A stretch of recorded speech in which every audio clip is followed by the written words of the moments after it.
देखिए, कल तो मैं यमुनानगर गया था, उससे पहले और भी इलाकों में गया था, मैम और कई जगह। बहुत ज़बरदस्त नुकसान हुआ है हरियाणा का। और कल यमुनानगर गया तो वहाँ जमुना के साथ साथ जितने गांव हैं उनके तो कईयों की तो पूरी पूरी 50-50, 100-100 एकड़ जमीन बह गई, पॉपुलर समेत जमीनें बह गई। बड़ा भारी नुकसान हुआ है, इसमें कोई दो राय नहीं। पूरे हरियाणा में कोई 6,000 के करीब गांवों के में नुकसान हुआ है और 18 लाख एकड़ का इफेक्ट हुआ है। ये इन्होंने दिया है और 4 लाख से ज्यादा किसानों ने ये क्षतिपूर्ति में डाला है। लेकिन असली नुकसान और भी ज्यादा है। जैसे यमुनानगर का, जैसे मैंने बताया, कल काफी लोगों को परेशानी थी। वहाँ कईयों के डंगर बह गए, मतलब मकान गिर गए, फसल गई। इसी प्रकार से जैसे और जगह भी कारण ये है कि ड्रेनों की सफाई नहीं हुई। वहाँ में गया था मैं, ड्रेन में कीकर पैदा हुई है। अब कीकर ही जम जाएगी उसमें तो आगे पानी कैसे जाएगा। ना लेवलिंग हुई, ना सफाई हुई। अब इसमें जो है 11 शहर इफेक्टेड हैं, हरियाणा के 72 कस्बे और 6,000 से ज़्यादा गांव। और कंपनसेशन जो सरकार ने दिया है वो किसान को 7,000 से लेके 15,000 रुपये प्रति एकड़। एक किस्म से किसान के साथ मजाक किया गया है कि 30-35 हज़ार तो उसकी शुरू में खर्चा आ जाता है, जहां 60 से 70,000 रुपये एकड़ ठेके पे उठती है ज़मीन, उसको आप 7,000 रुपये दे रहे हो। मैंने ये कहा भाई कम से कम 60 से 70,000 रुपया प्रति एकड़ मिलना चाहिए। और जो मकान गिरे हैं उनका मकानों का, जानवरों का, जो जानवर बहे हैं, पूरा करना चाहिए। अरे क्षतिपूर्ति पोर्टल क्या है भाई, ये मेरी समझ से बाहर है। एक और पहले परेशान है और परेशानी में डाल रहे हैं किसानों को। मेरे समझ में नहीं आता, जब किसान पराली जलती है किसान की तो सैटेलाइट से पता लग जाता है, धुआं उठते ही, और उसका चालान किया जाता है। अब इतना भारी है तो ये सैटेलाइट से पानी नहीं दिखता क्या? स्पेशल गिरदावरी कराओ। कई जगह मेरे को खबर मिली है कि पटवारी ने, तहसीलदार ने ये रिपोर्ट भेज दी सरकार को कि इस गांव में 100% नुकसान है, उसमें भी कहेंगे क्षतिपूर्ति भरो। ये समझ में नहीं आया। तुरंत पहले भी इस किस्म में नुकसान हुए हैं, फ्लड आया है, 95 में आया, उसी टाइम स्पेशल गिरदावरी की गई, मकानों का कंपनसेशन दिया गया और दुकानों का कंपनसेशन दिया गया और कैश जो है कंपनसेशन वहाँ दिया गया। अभी समझ में नहीं आता किस चक्कर में डाल रखा है। ये हर बार ये ऐसे ही करते हैं। जैसे चुनाव से पहले तो राशन कार्ड बना दिए ए, वाई और बीपीएल के, जो 20-21 में है, जो है सारे मिला के, दोनों के मिला के 11 लाख होंगे राशन कार्ड फैमिली परिवार के। और कुल लाभार्थी जो हैं वो 50 लाख के करीब होंगे, 52 लाख होंगे। अब चुनाव आया तो वो कितने लाख हो गए? 52 लाख तो राशन कार्ड बना दिए, लाभार्थी 2 करोड़ 13 लाख रुपए, 13 लाख सॉरी। और अब लाखों काट दिए, 11 लाख राशन कार्ड दिए। भाई बनाए क्यों? ये पोर्टल बोला, पोर्टल पर चलाया क्यों? लेकिन वो सिर्फ एक चुनाव में एक किस्म से वोट लेने का, वोट चोरी करने का एक हथियार ये भी है इनका।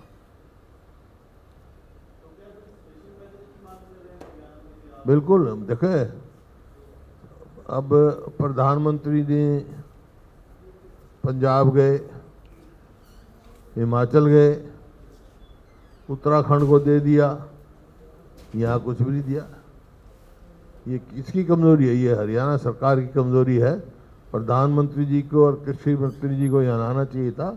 वो दिखाते हैं कितना नुकसान हुआ है, ताकि स्पेशल पैकेज हरियाणा को मिले और जो ये कंपनसेशन दे रहे हैं वो एनहांस्ड कंपनसेशन देना चाहिए।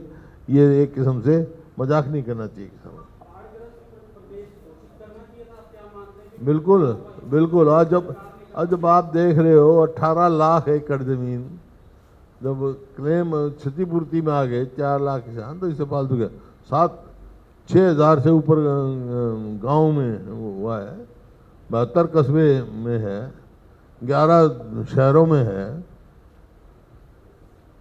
अब भी बाढ़ग्रस्त नहीं होगा तो बाढ़ग्रस्त कब डिक्लेयर होगा?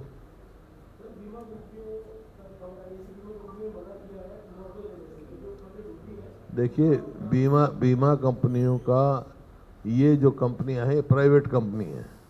मैं बार बार ये कह चुका हूँ, प्रधानमंत्री बीमा योजना बिल्कुल फेल है, केवल कंपनियों के मुनाफे के लिए, किसान को नहीं। अब कह दिया जो धान पानी में डूब गए उसकी कंपनसेशन नहीं देंगे, हम मना कर दिया उन्होंने। और ये ऐसे ही किया जैसे 2022-23 में तो शायद जो कंपनसेशन दिया था, आया था वो 23-24 में तो कंपनसेशन आया 2,500 करोड़ के करीब। और अब वो चालू साल में जब कंपनसेशन आया 265 या 270 करोड़ का, एकदम जो है 90% कंपनसेशन में कमी आई। ये पार्लियामेंट में मिनिस्टर ने जवाब दिया पार्लियामेंट्री में।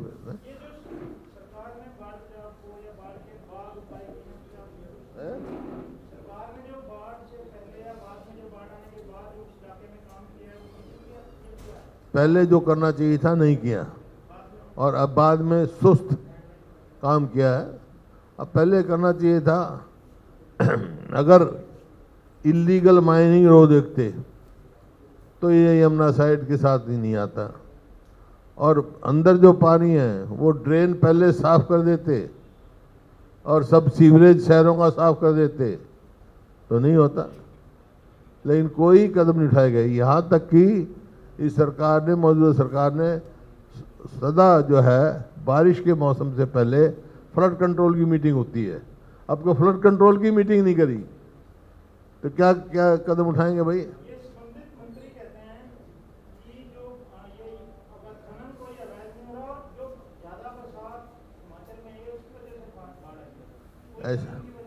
ऐसा है, खनन नहीं है तो हाई कोर्ट कह रहा है 100 फुट तक खोद दिया, 3 फुट जो उस तक होनी चाहिए वो 100 फुट तक खोद दिया। और अवैध खनन क्या होता है भाई? हाई कोर्ट पूछेगा, सुप्रीम कोर्ट बताना लगा, नेशनल ग्रीन ट्रिब्यूनल बता रहा क्या, सब कह रहे हैं अवैध खनन है, खुला हुआ अवैध खनन है।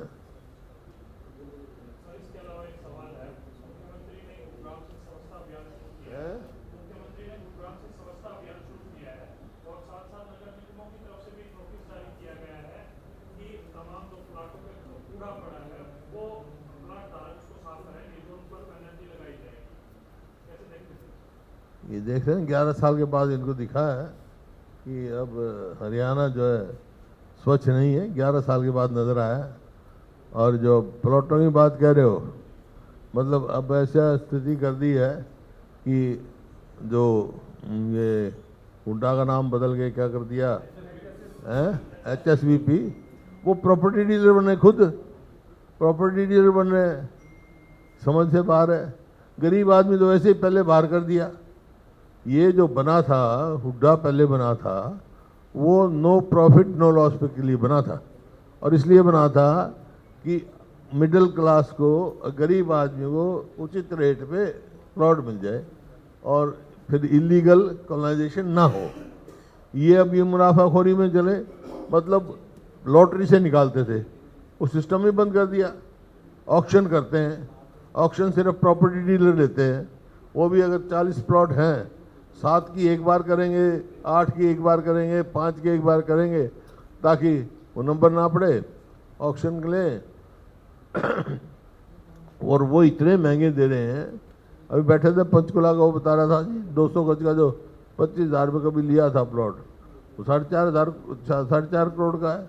तो इतने महंगे हैं, आम आदमी के उससे पहुंच से बाहर है। इसी प्रकार से जो ये काम कर रहे हैं, भाई ढेर तो गंदगी के लगवा दिए तुमने, साफ करे नहीं, प्लॉट होल्डर के जुर्माना की बात कह रहे हैं। अब एक नया फैसला लिया है जिसमें HSBP है, जो प्लॉट देखने बेचने वाला है उसकी मध्यस्थता भी करेगा और उसको कमीशन देगा। कहा था मैं प्रॉपर्टी डीलर बन गया, अभी तो कहा तो है यार, तो सुनता तो है नहीं, दोबारा वही सवाल पूछे इस बात को। अभी तो 1 मिनट में तो मैंने कहा था, यही मैं कह रहा था, प्रॉपर्टी डीलर बन गई। मकसद तो ये था कि गरीब आदमी को, मिडिल क्लास को प्लॉट मिले, इस मकसद से बना था। वो पहले हुड्डा के नाम से था, अब ये इसके नाम से हो गया। हुड्डा का नाम तो बदल दिया क्योंकि उनको लगा भाई ये हर जगह मेरा ही नाम आ रहा है, तो इनको ये नहीं पता भाई ये हरियाणा अर्बन डेवलपमेंट अथॉरिटी से थे, HUDA, मैं HOODA, मैं तो हरियाणा ओवरऑल डेवलपमेंट अथॉरिटी हूँ।